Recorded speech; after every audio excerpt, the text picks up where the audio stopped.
Well, I think the key number was Friday's jobless rate in the US, worse than expected. It came out higher than expected.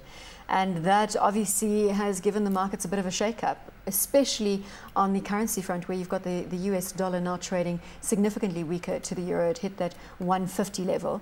Where to from here? Markets trading sideways. There's not much information flow other than, of course, the G20 out saying that they are going to continue with stimulus. Yeah, Bronwyn, good evening. Yeah, I mean, what was probably the worst kept secret in the markets, we hit that 10% unemployment rate in the US, 10.2%, a lot worse than expected. As we all know, these are, the real unemployment is probably closer to 17%. On the back of that, as you pointed out, very weak comments out the G20, talking down that dollar, commodities going up, a bit of a wishy-washy day today. Where to from here, as you said, I think it's almost a case of fund managers who might have been long this market taking money off the table, people who have missed this bounce, not getting in. So it doesn't leave for a very convincing market for the last sort of 8 or 9 trading weeks of the year. There are a number of day traders who do watch our program. What strategy at this stage would you suggest they embark on? It's been very difficult. I mean, the one that sort of popped up recently was you could have been short Anglo-American going into the numbers as it hit new highs yesterday. There's a couple of longs guys are looking for, bottom picking some of these banks. A few of the banks were looking a little bit oversold. Investec PLC springs to mind. But there really are not that many, especially for the day traders. A lot of guys are sticking to delta neutral trading, trying to sort of have a very neutral stance at the moment, Bronwyn. It's trying to pick these tops and bottoms now, especially closing into year end, is very difficult.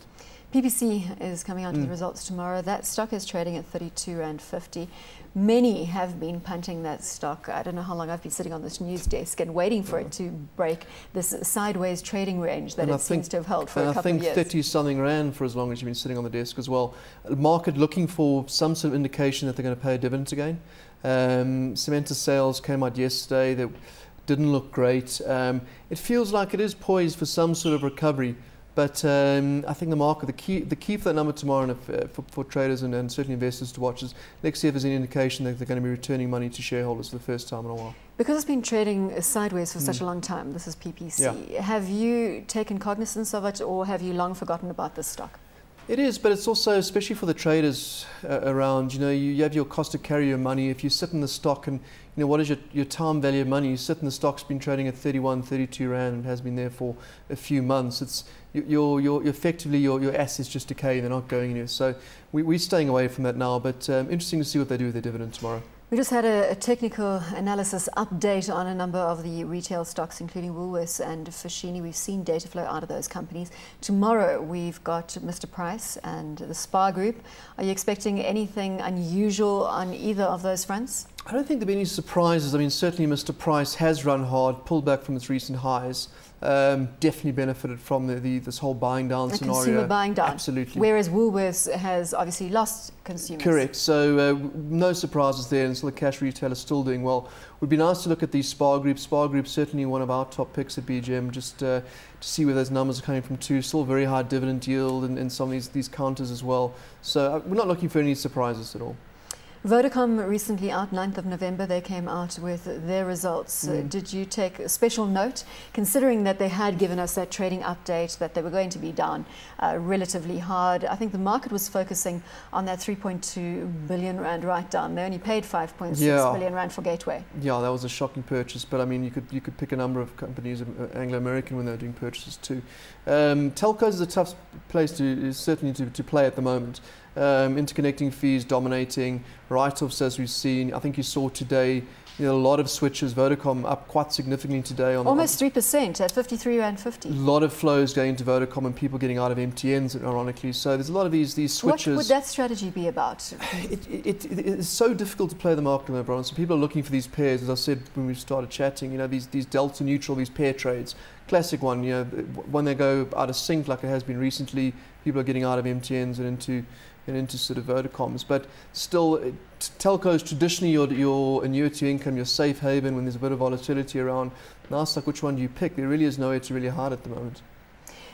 What play are you making on the market right now? As you said, a lot of people playing this delta neutral strategy, but you've got to be looking at some value out there.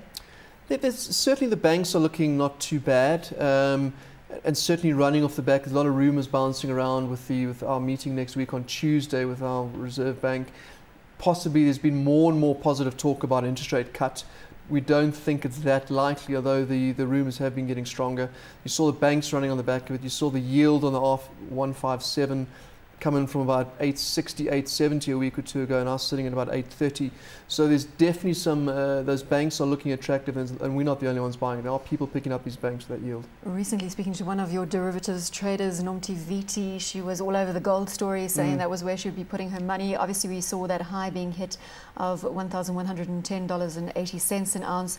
Today we saw it trading pretty much, trying to find ground and whether it will hold at that 1,100 level. It was down at $1,099 an ounce, and now we see it trading above that $1,100 an ounce level.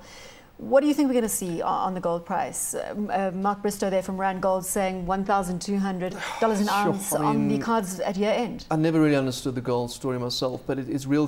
Gold is sitting in quite a sweet spot at the moment. You know, especially after the American Fed last week saying they're going to keep rates artificially low, the inflation trajectory further out not looking too bad. This is a perfect scenario for gold, and we probably see it trickle a little bit higher. And the gold bugs love this. You know, they'll probably push us and let it run for a few more days. But I always get nervous when I see gold making the front page news. And I think, Nick, when we were chatting about 2 weeks ago, you were saying the story is the dollar. Where's the dollar going? That's dictating all the moves on the market. Absolutely. You know, normally you get, as you said, some sort of story for the month. It's all about the dollar at the moment, sitting at that 150 against the euro. The more this dollar continues to, and it certainly looks like it continues to sort of get weaker, we're going to have a bid under our market for a while, certainly with the commodities.